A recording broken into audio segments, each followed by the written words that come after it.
been enjoying a peace and quiet, away from all the riots and the gossip.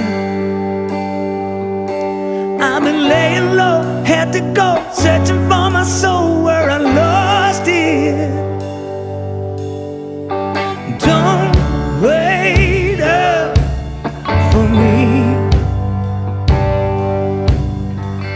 Don't wait up for me. Now I found some peace.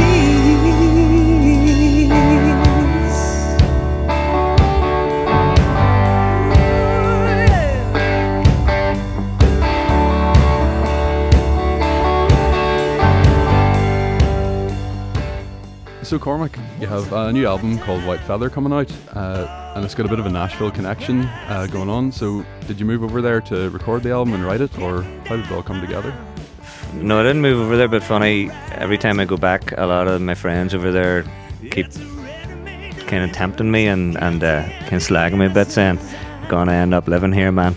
But don't know what my wife and kid would have to say about that just yet. No, I went over about a year and a half ago to like a writing camp, weirdly, with the whole notion of writing songs for other people.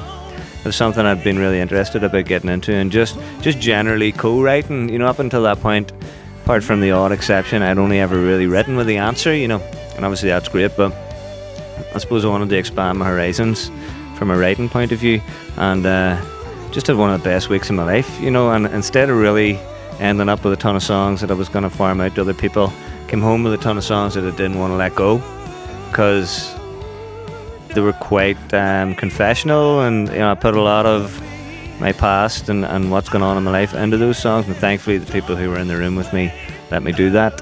And I suppose that was the beginning of the kind of seeds being sown. I still had no real notion about making a solo record at that point, but I mean, I think a couple of months later I went back to Nashville to meet up with a lot of the people I'd written with back the first time round, and that's whenever the record really started to take shape, you know. So I've been really going back and forwards quite regularly for about a year and a half, culminating in going over there a few months ago to record the actual record. In a couple of studios in Nashville, PGI and the Sound Kitchen, but all, you know, it's all felt quite natural. It just, even from the very first day I wrote a song in Nashville with a couple of writers, Blue Miller and Lisby Stainton, it just felt like there was the beginning of something happening there, and I wasn't sure what it was going to lead to, and you know, thankfully I got a record out of it. Yeah. Well, that's it. So there was absolutely no intention of writing your own thing. At what point then? Was it just when you got there and did the idea start to materialise that you thought, this is coming from my own place rather than for others? Yeah, I think it was something to do with, I suppose, the kind of the flavour of the music that we were writing as well. You know, like in a rock band, sometimes it's quite hard to really wear your heart in your sleeve. Because it tends to, you know, the lyrical message tends to get lost in the middle of all the madness, which is fine, you know, it's part of the fun. But I just kind of felt like I was getting a real platform to get some stuff off my chest, and I've always looked at music and singing and everything that I do is kind of like running therapy, you know, where it can, I suppose, you know, exercise a few demons and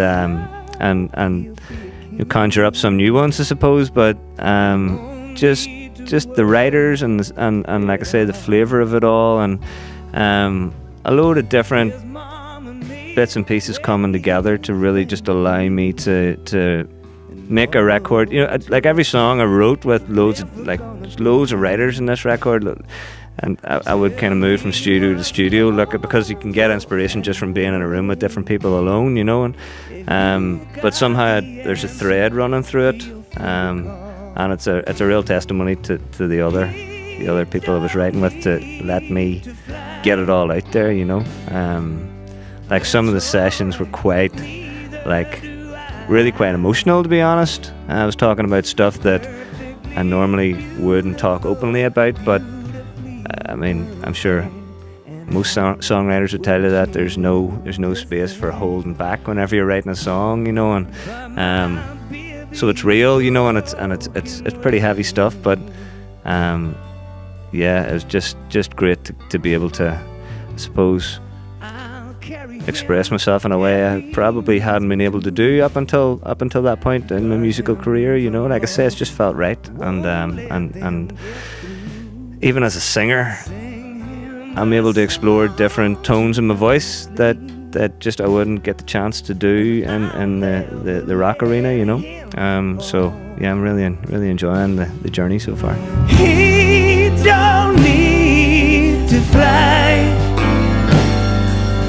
That's alright, neither do I. Perfectly beautiful, beautifully perfect, and I wouldn't change a thing. But my baby's broken.